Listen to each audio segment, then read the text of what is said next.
Ay, Dios mío. Primero, dizque tratando de descansar, porque saqué novela el año pasado. Y dije, me voy a dar como una pausa, sobre todo para leer. Y resulta que no, la vida me pone muchas trampas. Estoy tratando de escribir poesía y algunas cosas han salido ya. Tengo un proyecto importante en mente que se sale de todo lo que he hecho tradicionalmente. Es un libro sobre una persona que trabaja con artes plásticas, que me sedujo mucho el personaje. Y bueno, quiero hacer algo novedoso y bonito. Viajando menos afortunadamente, pero viajando, ¿sí? Y bueno, dándole a todo un poquito.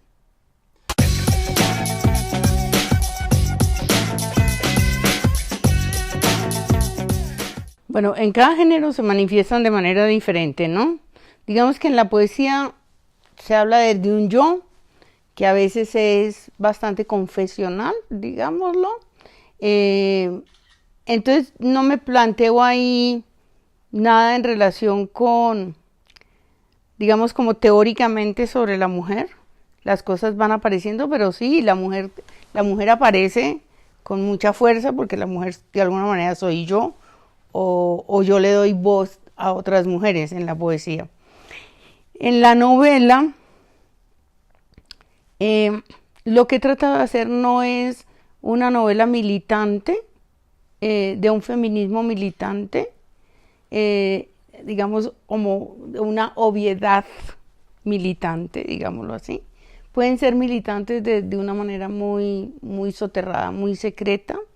Yo hablo de los conflictos de las mujeres tales y como se dan concretamente. No estoy mostrando mujeres triunfadoras, ni estoy mostrando nada aleccionador en relación con las mujeres, sino más bien sus pequeños fracasos, sus luchas cotidianas. Y hablo, también mis novelas se mueven en un territorio como de clases medias ilustradas. La universidad es muy importante en ellas.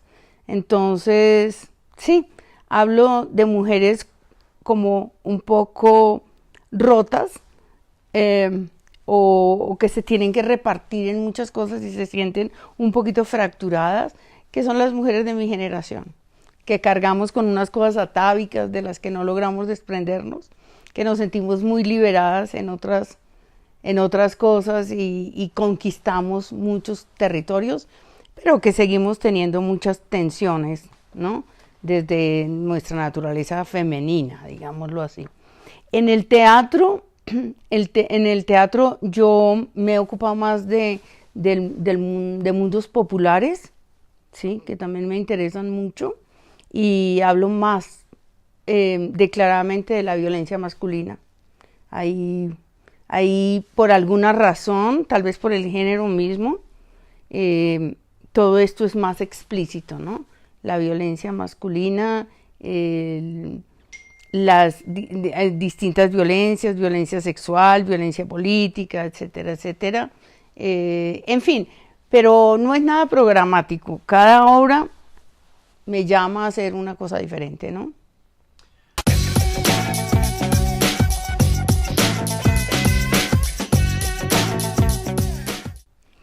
Eso es una tarea muy difícil y muy a mediano plazo.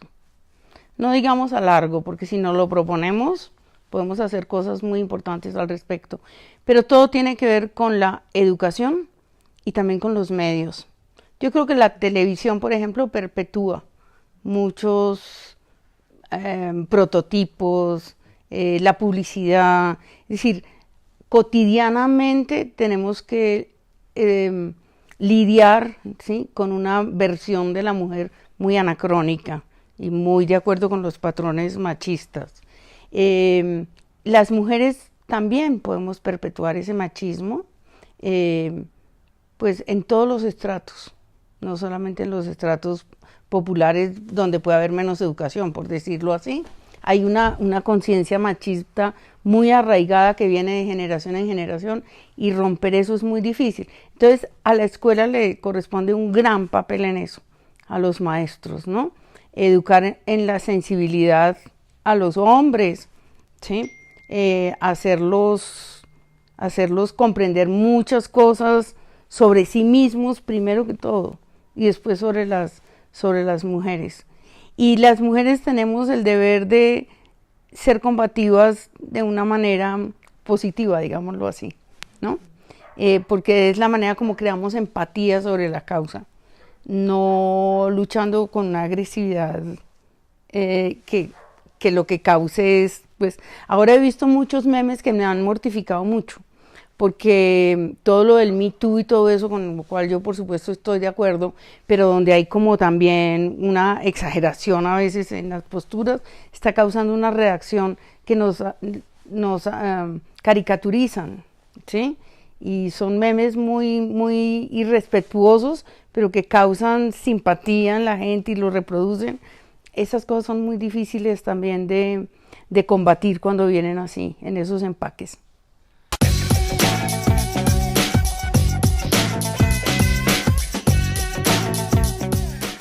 No, el mundo de la política me parece un mundo del que hay que mantenerse un poquito alejado y ser hipercrítico, ¿no?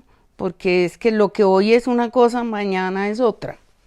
De todas maneras, yo tengo personajes que respeto dentro de la política. Carlos Gaviria me pareció siempre una persona tremendamente admirable. Admiro a Alejandro Gaviria, ¿sí? Juan Carlos Flores es un tipo que siempre me ha simpatizado. Antanas Mockus con sus peros, porque creo que también no estoy completamente de acuerdo con toda esa cosa histriónica suya, que a veces lo pone también en un borde caricaturesco, pero lo respeto. Pero nunca militaría yo en política. Tuve la oportunidad desde muy joven, ¿no? En la universidad ya se me presentó la oportunidad de militar en la izquierda, en el MOIR, que era lo que había en la Universidad de los Andes. Y yo siempre he sido, digamos, poco gregaria, por un lado, y por otro lado, creo que la independencia de un intelectual tiene que ver con una no militancia, ¿no? Sino con un estar mirando ecuánimamente qué pasa allá. También debo decir que admiro a Jorge Robledo, ¿no? Que me parece uno de los políticos más consecuentes. A veces puede ser un poquito radical en sus posturas, uno no está de acuerdo, pero me parece un hombre de una gran honestidad política. Pero que influya en mi literatura, cero. No, mi literatura va por otro lado.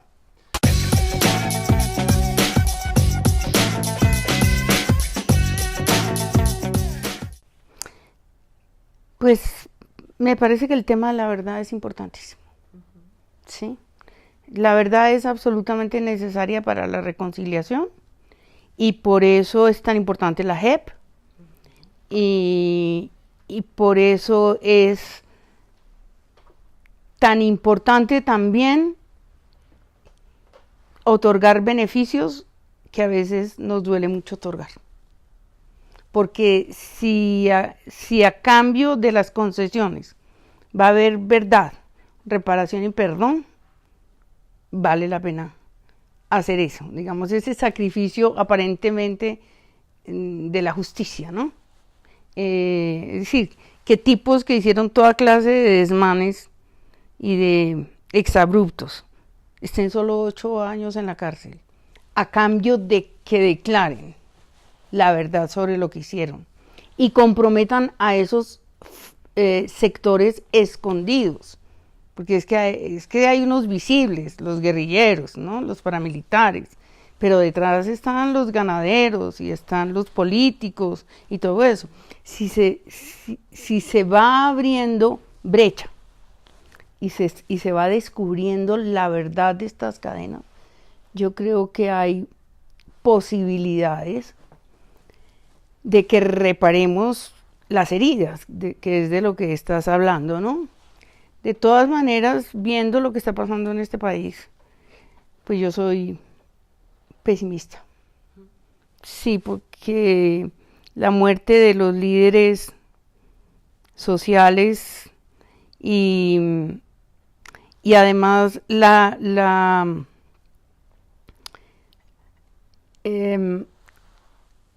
es decir, los paramilitares están volviendo a sus territorios y están haciendo un montón de cosas muy graves. Entonces se necesita un gobierno muy inteligente y muy decidido, ¿no? Que no es exactamente el que tenemos ahora.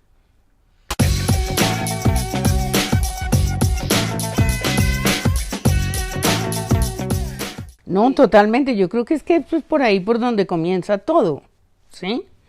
Por ejemplo, la violencia intrafamiliar, la violencia con los niños, la violencia de la madre con el niño, ¿sí? Cosas que no tenemos suficientemente visibles, ¿no? Pero eso tiene que ver con un contexto muy amplio y con una multiplicidad de factores, comenzando por las desigualdades. Es decir, es que cuando hay tanta desigualdad, tiene que haber mucha rabia. Y esa rabia no sale por los canales adecuados y a veces va a los sitios a donde no tiene que ir, que es a los más cercanos, ¿no?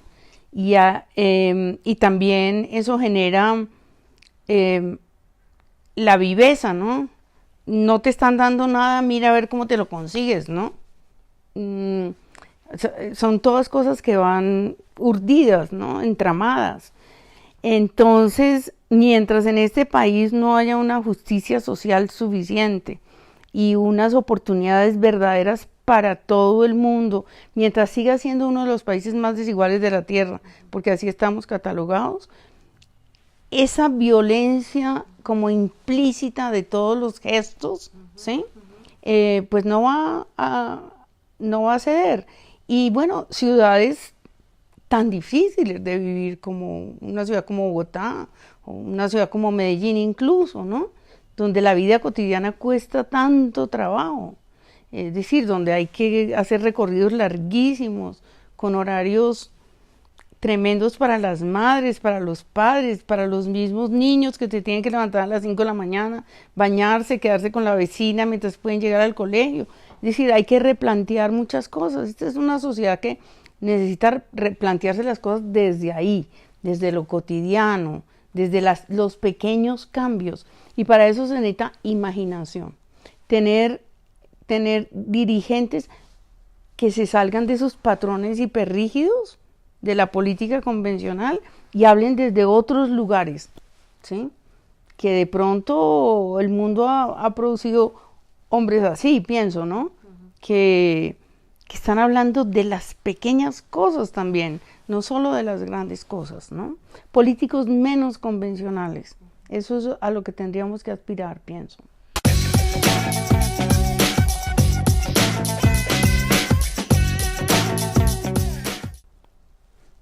Bueno, eso también es un factor difícil, digamos, de analizar, porque también hay muchos factores, como por ejemplo esa penetración en las regiones, ¿no? Del poder de los cacicazgos y todo eso, ¿no? Si son votos comprados de una manera o de otra. Entonces esas mentalidades no se destruyen, solo en las grandes ciudades hay como un pensamiento más libre, más independiente, más autónomo, ¿no? En las regiones, mientras más apartadas, más funciona todo esto de votar por lo más tradicional. Pero este es un país también muy tradicional. Y en este momento se está viendo esa pelea tremenda entre las fuerzas más retardatarias, ¿sí? Que incluyen las iglesias, con una fuerza liberal progresista que cada tanto es aplastada por esa mayoría, ¿sí?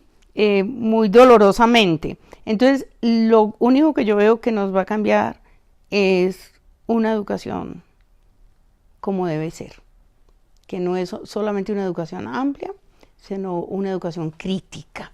Y para eso hay que capacitar a los maestros, dignificar el oficio de los maestros, pagar bien a los maestros como en los mejores países. Es decir, el político que yo me imagino mandando este país sería un político que le diera prelación a esta cuestión de los maestros y de la educación, ¿sí? Para hacer cosas muy transformadoras, muy revolucionarias, muy hermosas, ¿sí?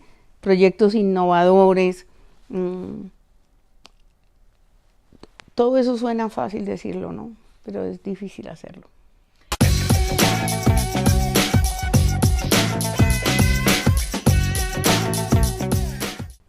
Bueno, esta opción de vida, porque en realidad es así, más que es un oficio, sí, pero es una opción de vida, exige muchos sacrificios y está muy expuesta al fracaso. Entonces se necesita gente con una vocación y una pasión enorme, que esté dispuesta a tener paciencia, ¿sí? A esperar en un mundo muy competitivo y donde de pronto se han perdido también todos los parámetros. Entonces lo muy comercial puede hundir totalmente, digamos, obras más consolidadas, más serias. Pero yo pienso que toda la vida el escritor de verdad, el escritor de verdad ha sido una persona perseverante y que se impone. Basta ver los escritores del siglo XIX, por ejemplo, algunos hundidos en la pobreza, ¿sí? Y con vidas a veces muy trágicas, y sin embargo, digamos, cooptados completamente por ese deseo de hacer lo que les gusta hacer, ¿sí?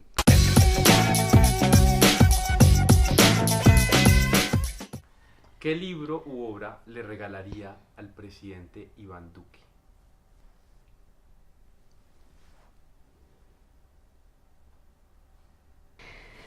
Yo a Iván Duque le regalaría poesía,